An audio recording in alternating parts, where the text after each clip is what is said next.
स्वामी समर्थांचा अद्भुत प्रवास आणि अक्कलकोटमध्ये आगमन. श्री स्वामी समर्थ हे नाव उच्चारलं की मनाला एक वेगळी शांतता मिळते. ज्यांच्या चरणी लाखो भक्तांनी आपलं दुःख ठेवलं, त्यांच्याकडे आलेला माणूस रिकाम्या मनाने परत गेला नाही, अशी भक्तांची श्रद्धा आहे. आणि ज्यांच्याबद्दल आजही एक वाक्य अत्यंत प्रेमाने म्हटलं जातं, भिवू नकोस, मी तुझ्या पाठीशी आहे. पण एक प्रश्न आजही अनेकांच्या मनात आहे, स्वामी समर्थ नेमके कोण होते? ते कोठून आले? त्यांचं बालपण कुठे गेलं? ते अचानक अक्कलकोटमध्ये कसे आले? आणि एक अनोळखी संन्याशाने अक्कलकोटच्या भूमीला महाराष्ट्रातील सर्वात मोठ्या श्रद्धास्थानांपैकी एक कसं बनवलं? आज आपण या सर्व प्रश्नांचा मागोवा घेणार आहोत. ही कथा केवळ एक संताची नाही, ही कथा आहे श्रद्धेची, गुरुभक्तीची आणि एक अशा शक्तीची जी संकटात सापडलेल्या माणसांना पुन्हा उभं राहण्याची ताकद देते. एक महान संतांची सुरुवात. महाराष्ट्राची भूमी संतांची भूमी म्हणून ओळखली जाते. संत ज्ञानेश्वरांनी ज्ञानाचा मार्ग दाखवला, संत नामदेवांनी भक्तीचा मार्ग दाखवला, संत एकनाथांनी समाजाला मानवतेचा संदेश दिला, संत तुकारामांनी विठ्ठल नामाचा गजर घराघरामध्ये पोहोचवला. आणि या संत परंपरेत पुढे एक नाव असं आलं, ज्यांचं नाव घेताच भक्तांच्या मनात दत्तगुरूंची आठवण होते. ते नाव म्हणजे श्री स्वामी समर्थ महाराज. भक्त परंपरेनुसार स्वामी समर्थांना भगवान दत्तात्रयांचा अवतार मानलं जातं. त्यांच्या प्रकटाविषयी अनेक कथा आणि परंपरा आहेत. त्यांच्या जन्मस्थानाबद्दल, बालपणाबद्दल आणि सुरुवातीच्या जीवनाबद्दल निश्चित ऐतिहासिक माहिती फारच मर्यादित आहे. पण स्वामी समर्थांच्या जीवनाची खरी ओळख मोठी निर्माण झाली ती त्यांच्या अक्कलकोटमध्ये वास्तव्यामुळे. त्या काळातील अक्कलकोट. आज अक्कलकोट म्हटलं की हजारो भक्तांच्या डोळ्यासमोर स्वामी समर्थांचं रूप उभं राहतं.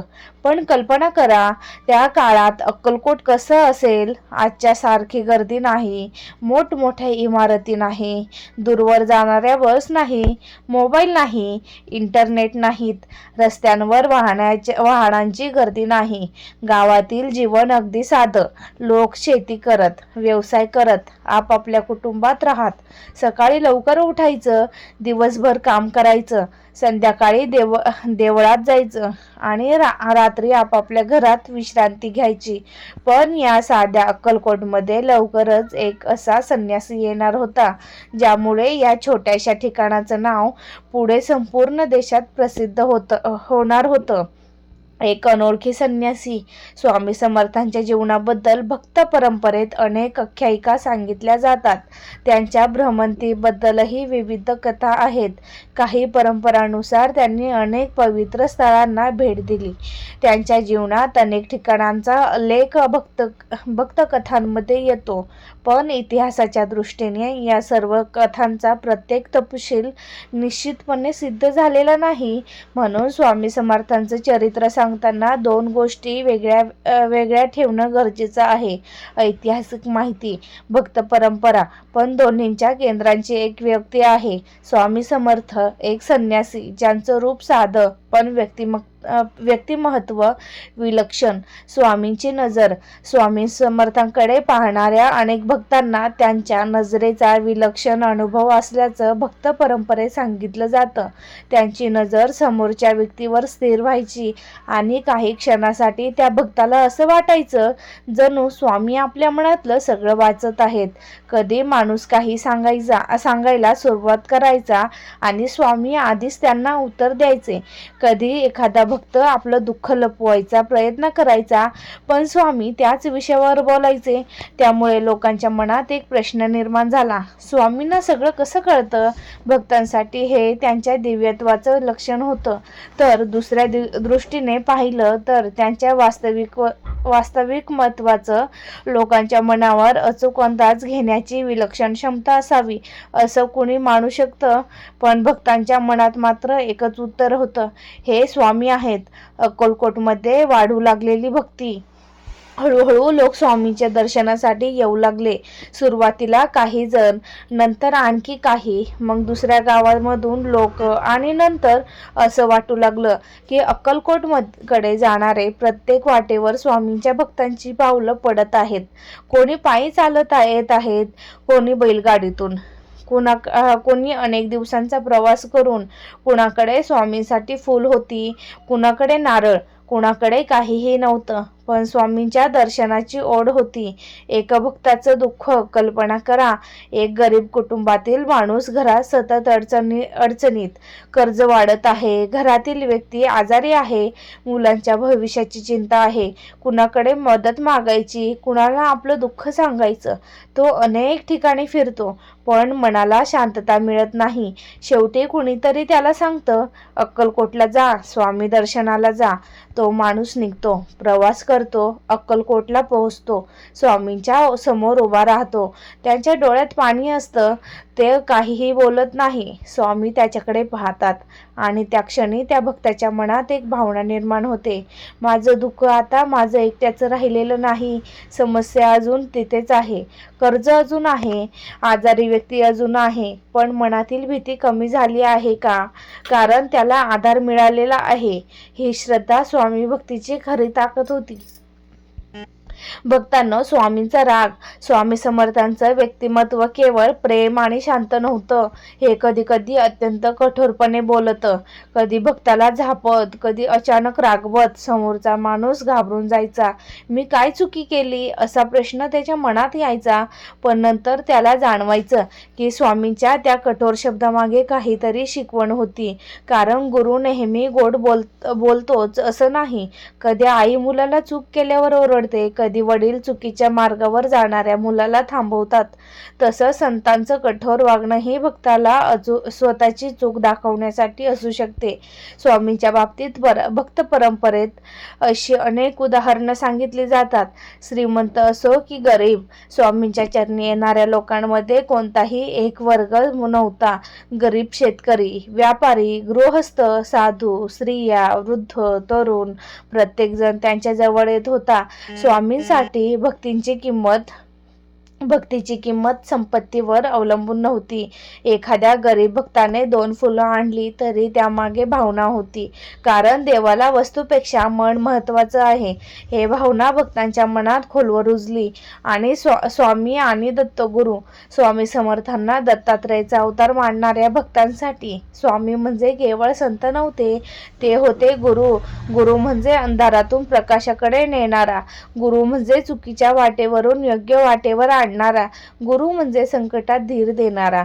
गुरु म्हणजे आपल्या अहंकाराला दूर करणारा. आणि गुरु म्हणजे आपण कितीही दूर गेलो तरी पुन्हा त्याला योग्य मार्गावर आणणारा. म्हणून स्वामी भक्तामध्ये गुरुस्थान अत्यंत महत्त्वाचं आहे. भिवू नकोस. स्वामी समर्थांच्या भक्तीमध्ये एक वाक्य आजही विशेष प्रसिद्ध आहे. भिवू नकोस, मी तुझ्या पाठीशी आहे. हे वाक्य फक्त ऐकण्यासाठी नाही, याचा अर्थ समजून घेण्याची गरज आहे. माणूस संकटातून पळून जाऊ शकत नाही, पण संकटाला सामोरे जाण्याची ताकद तो नक्की मिळवू शकतो. भीती आली तरी प्रयत्न करायचे, अपयश आलं तरी पुन्हा सुरुवात करायची, लोकांनी साथ सोडली तरी स्वतःवरचा विश्वास सोडायचा नाही. आणि या सगळ्यात मनाला आधार देणारं एक नाव म्हणजे स्वामी समर्थ. संकट आणि श्रद्धा.